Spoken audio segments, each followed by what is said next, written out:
The tabernacle stood at the center of Israel's camp, and the presence of God rested among his people. Nearly 1 year had passed since their dramatic escape from Egypt. Now, at Mount Sinai, God prepared Israel for the next stage of their journey. A census was taken, counting the men able to fight in battle. Israel was no longer a collection of freed slaves.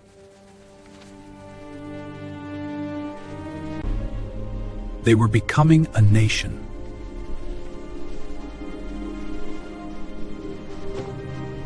With God leading the way.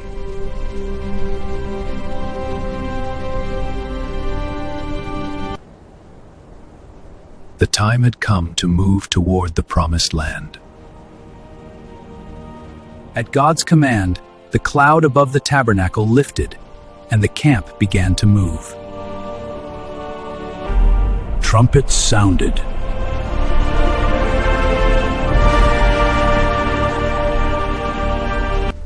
Tribes marched in order.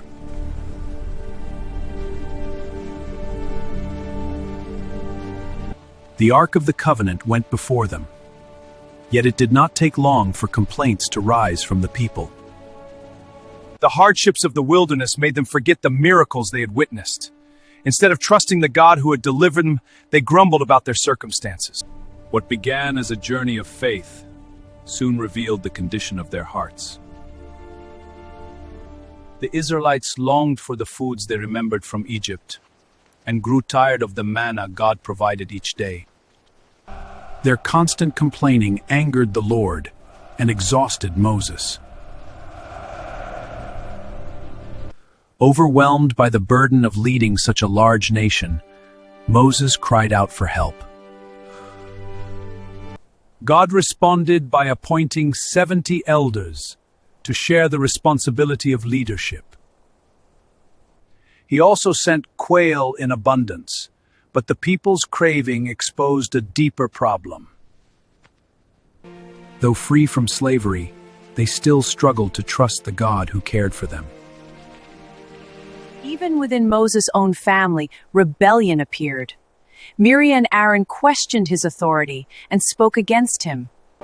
But God himself defended Moses, calling him his faithful servant. As judgment, Miriam was struck with leprosy. After Moses prayed for her, she was healed. But the incident served as a warning. Leadership in Israel was not based on human ambition. It was established by God. The nation paused until Miriam was restored, then continued toward the land they had been promised. At last, Israel reached the border of Canaan. Moses sent 12 spies to explore the land God had promised to Abraham centuries earlier. For 40 days they traveled through fertile valleys and prosperous cities. When they returned, they carried fruit so large it required multiple men to transport it. The land was everything God had said it would be. Yet 10 spies focused on the giants, fortified cities, and powerful armies. Only Joshua and Caleb believed God would give them victory. Fear spread through the camp like wildfire. The people wept, complained, and talked about returning to Egypt. They refused to trust the God who had parted the Red Sea and fed them in the wilderness. Joshua and Caleb pleaded with the people to believe God's promise, but their words were rejected. Israel stood at the edge of the promised land and turned back. It was one of the most tragic moments in their history. Because of their unbelief, God pronounced judgment. The generation that refused to trust him would not enter the promised land. Instead, Israel would wander in the wilderness for 40 years, 1 year for each day the spies explored Canaan. Only Joshua and Caleb would survive to enter the land. What should have been a short journey became decades of wandering. The wilderness became a place where an old generation would pass away and a new one would rise. As the years passed, rebellion continued. A man named Korah gathered followers and challenged the leadership of Moses and Aaron. They demanded the same authority God had given his chosen servants. The conflict ended dramatically when the earth opened and swallowed the rebels. Through this judgment, God confirmed that Moses and Aaron had been appointed by him. Israel was reminded once again that rejecting God's authority leads only to destruction. Even after years in the wilderness, the people continued to complain. Frustrated and impatient, they spoke against God and against Moses. As judgment, venomous snakes spread throughout the camp. Many were bitten and died. Realizing their sin, the people cried out for mercy. God instructed Moses to make a bronze serpent and lift it on a pole.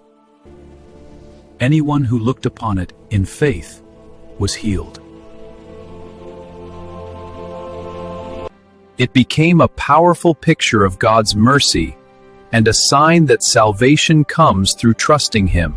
As Israel drew closer to the land, neighboring nations grew afraid. Balak, king of Moab, hired a prophet named Balaam to curse Israel. But God would not allow his people to be cursed. On the journey, Balaam's donkey saw an angel blocking the path and refused to move. You stubborn beast! When Balaam became angry, God opened the donkey's mouth and it spoke to him. Plastica! In the end, every attempt to curse Israel became a blessing instead. God remained faithful to his covenant, even when others opposed his people. 40 years after leaving Egypt, nearly the entire generation that had rebelled was gone. A new census was taken. Joshua was chosen as Moses' successor. The people stood once again near the borders of the Promised Land. They had learned painful lessons about faith, obedience, and the consequences of unbelief. The journey was almost complete. The promise given to Abraham was closer than ever. The book of Numbers is more than a story about wandering in the wilderness.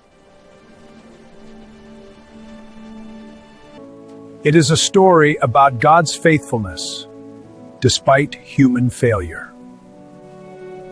Again and again, as Israel doubted, complained, and rebelled, yet God continues to guide, protect, and preserve his people. As one generation faded away, another stood ready to inherit the promise. The wilderness years were ending. Ahead lay the Jordan River, the Promised Land, and the next chapter in God's unfolding story. Subscribe to follow the journey as Israel prepares to enter the land God promised them in the book of Deuteronomy and beyond.